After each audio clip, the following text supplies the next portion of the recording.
halkan usoo fariistay caawo in aan raali gareeyo walaashay oo aan xanaf u geystay, weliba xanaf aan weligay qof bini aadan aan isleeyahay aan u geysanin. waxaa la yidhaahdaa walaashay Muniira, waa gabadha iska leh Mayrajo Channel 2.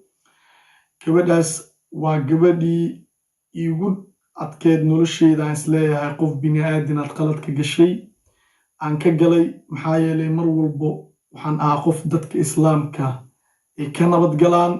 gabadhaas waxaan leeyahay aad iyo aad ayaan kaaga raali gareynayaa qaladkii ama xanaftii ii kaa dhacday. waxaan ku leeyahay aakhir iyo adduun inaad i cafisona waan kaa codsan lahaa, maadaama aan isleeyahay qalad baad ka gashay. bismillaahi raxmaani raxiim. assalaamu calaykum waraxmatullaahi tacaala wabarakaatu. kusoo dhawaada Mayrajo Channel 2. walaalahayga Mayrajo Channel 2 ku xiran waa idin salaamay. saytiin caafimaadkiina ma fiicantiin? alxamdulillah anaga waa idin fiicanaane. meel walba adduunka joogtiin waa idin salaamay. waa rajadiina, waa rajadeeda, waa rajada ummadda Soomaaliyeed dhammaan reer Mayrajo halkaad iga daawanaysaan. haddaad nagu cusub tahay soo dhawow, subscribe noo dheh, haddana joogi jirta like iyo share insha allah. maasha allah, maanta reer Mayrajo waxaa halkan usoo fariistay sidaad arkayseen fiidiyooga halfkii riska aan soo qaatay walaalkay raaligaa janno. walaalkay raali waan ka ahay, run ahaantii dad walaalo ayaan noqonay. markii horeba Soomaaliya oo dhan iyo inta diinta islaamka oo yacni walaalo ayaan ku nahay, muslim oo dhan waa walaalo. alxamdulillah maantana waxaa aad iyo aad ugu faraxsanahay inaan isfahanay. maantana waxaa aad iyo aad ugu faraxsanahay inaan maanta anigoo faraxsan ah kusoo jawaabayo aan cafi iyo masaamax iga tahay. adigana haddaa aniga wax iga tabanaysid sidoo kale cafi iyo masaamax ayaa ku leeyahay. waxaan waa adduunyo, waxa ma aha la isku qabsada amba yacni isgaf iskugu geysan karno. aniga waxaa tahay walaalkay, waxaa tahay caruurteeda abtigood, waxaa tahay caruurteeda adeerkood, marna waxaa noqon kartaa walaalkood. aad iyo aad adina kaaga raali gareynayaa. sidoo kale haddii ani amba xumaan yar ikaa dareentay xaggayga inay kaa soo jirto, absolutely xumaan aan agteeda ma kaa soo jirto. waayo walaalkayga ani marnaba xumaan mu qaadi kari. walaalkaygaa tahay. aadaan u mahadsan tahay sida kartida leh aad ii raaligelisay. walaal jiro waxaan lagu ogyahay taas ninka raggaa ah. aadaan u mahadsan tahay my bro. waxaa ii soo haray habaryar shalay ila soo hadashay, arrinteen dhexdhexaadin u sameynaysay, inkastoo aan walaalkay afkayga uusan gaarin. habaryar shalay ila soo hadashay markay arrimihii maqashay. habaryar waa tiiti cadde habaryartiis. habar macanaada u mahadsan tahay sida sharafta leh shalay ii soo raadisay oo quruxda leh. weliba habaryar waxay igu soo raadisay Mayrajo ahaan ayay igu soo raadisay. Mayrajo miya ayay dhahdaa ayaan dhahay. alxamdulillah habaryar inay isoo wacdo aad bay u fiicneed. run ahaantii xasiloonida, deganaashada, walaaltinimada waa wax aad iyo aad weyn oo qiimo badan. lacagta adduunka haddaad dhiibtid walaaltinimada lama heli karo, waa wax aad iyo aad qaali u ah. habaryarna wax kale imaysan dhihin, waa walaalkaay igu tiri bas. walaalo ayaa tihiin, waana run. okay, waxaa dhacday habaryar markaan sheekaysanay ayay waxay dhahday xafse xasan maasha allah xafuus ayuu la dhashay. xafse walaashay adina meeshaan waa kaaga mahadnaqaa. sida ani iga barteen reer Mayrajo, xafse ayaan wacay. waxaan ku dhahay xafse abaayo, anigu ma leenayn inuu walaalkaa yahay wiilkaas. hadduu walaalkaaga yahay ani waa walaalkayga. xafsooy wixii way dhaceen, see lagu xalin karaa waay. wixii iyadoo dhaceen oo yacni aniga hadda oo maanta dhibaato la ii geystay waxaa diyaar u ahay inaa waxna cafiyo anina lii cafiyo.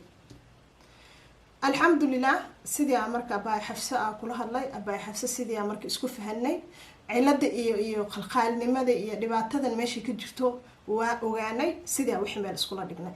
walaalkayga cafi iyo masaamax waan ku cafiyey, waan ku cafiyey, waan ku cafiyey. 1,000 jeer ayaan ku cafiyey. adigana ii cafi. ani sida hore kugu sheegay walaalkay ayaa tahay. taaniyan xafse markaa isfahanay oo inuu la dhashtay awgaaday. xafse I'm sorry ani inuu kula dhashay maanan ogeyn. inaayo waxaa jiro dad xun oo u sacabtumaayo oo qaybta community-ga ugu soo qoraayo waxyaabo aan fiicneen.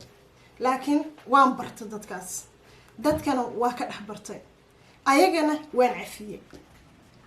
cid igama qasbanin. ilaahay dartiis iyo cabsi ilaahay aa ku cafiyey.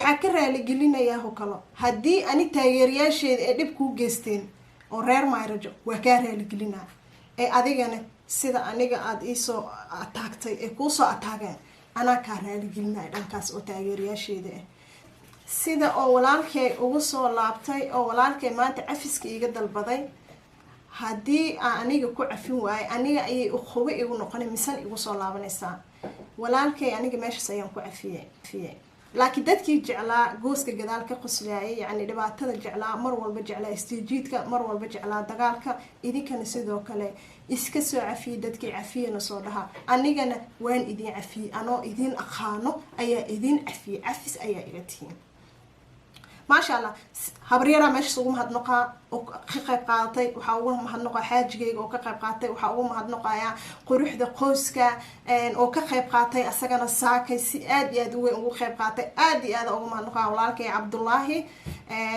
maasha allah tabaaraka allah aad iyo aad ugu mahadnoqaa dhammaantiina walaalaha oo maanta garab ka qaatay okay ininka maanta waxaa layaabantihiin goormay dhacday dhibaatadan goormay muniiro dhibaatadan saameysay masale muniiro oo yacni oo wiilkan iyo ayada ay isku dhaceen ay isleedihiin laakiin ani mar walba waxaa diidanaa in youtube-kayga oonba dadka igu xiran ay dhagahooda kusoo dhacdo dhibaato maanta dadka ani daawada inay dhagahooda ay ku maqlaano xumaatada socoto oo ani la ii geysanayo misena qof kale loo geysanayo oo walaashee ah intaas ayaan ka ilaalinay youtube channelkayga dhibaato badan aan soo maray iyo xanuun badan aan soo marayna alxamdulilah maanta anigana agteeda cafis ayuu ka yahay mar walbo mar aan uqdad u qaaday maysan jirin laakiin wax yar way jirtay oo wax yar aan caloosha i xanuuntay oo wax yar aan damqaday way jirtay laakiin ma ahayn wax igu sii fogaanayo haddana waxaan soo xasuusan jiray xadiisyadii nabi maxamed calayhi salaatu wasalaam oo ahaa ha u xanaaqin qof ibni aadan ah ha u xanaaqin haddaad adduunka rabtid horumar marka waxaa idin leeyahay taas ayaan soo xasuusan jiro kow laba waxaa jirto wax walba waan ka tegi karnaa anaka waxa nagu xiran waa bulsho waa social media waxa nagu xiran waa dadkeena waxaana daawanaya familkeena ehelkeena qaraabadeena iyo asxaabteena inaan ku horbuuqno masala ehelkeena aan ku horbuuqno waa ceeb calayk ma fiicno aniga wiilkaas walaalkee ah dhowr qof ayaa i dhahday u jawaab muniiro u jawaab absolutely aniga uma jawaabin waxaan ku jawaabay aniga uma jawaabay wiilkaas waa walaalkee ma fahanteen uma jawaabay waa walaalkee waa aabahe waa wiilkayga waa odagayga nin oo dhan intaas ayuu garbaheen u yahay qalad ayaan igu ahayd inaan u jawaabo qalad ayay igu ahaa lahayd maanta saanna idiima hor fadhin lahayn ceeb ayaan wejigayga idinka qarin lahaa kow labo talabaad ayaa waxay ahayd masalno kale hooyaday macaanto ayaa halkan iga daawanayso bismillaahi raxmaani raxiim ma gabadhiyaaba nin afka ku taagayso odaygayga ayaa i daawanaya wuxuu leeyahay maxay gacantaada kaaga baxad xaaskaaga ya aniga qof gacan ku jirta ayaa ahaa waxaan la hadlayaa dumarka waay aniga qofkii qaldanaayo shalay igu yiray u jawaabtaada maanta waad haysataa inaa aniga qof sharaf le a ahay oo dad sharaf le ay iga dambeeyaan ayaa jawaabteeda u haysataa ninka ragga ee wax wuu maagi karaa ninka ragga wax wuu samayn karaa mar walba waa tan la dhaho laakiin qofka dumarka xishood ayay mudan tahay inta ninka ragga in kasii hooseysa ayay mudan tahay in ay xishooto taasna ogaada xishoodkaas ayaa weliba igu jiro anigana maanta xishoodkii maanta igu jireen waa ku guuleystay alxamdulilah guushaasna waxaa inoo soo hoysiisay habaryar iyo xafsi xasan iyo odaygayga oo gartaas gala ayaa guushaas maanta noo soo hoysiisay inaysa sii xumaanin misena ayna sii faafin alxamdulilah aad baan ugu faraxsanay adigaas i daawanaya haddaad i dhehaysa tan wariyo miyaa may naga leexato haddaba haddaa wariyo kula ekaaday insha allah waxaan rajeynaya inaad idaacadda igu habboon aad iga soo qori doonto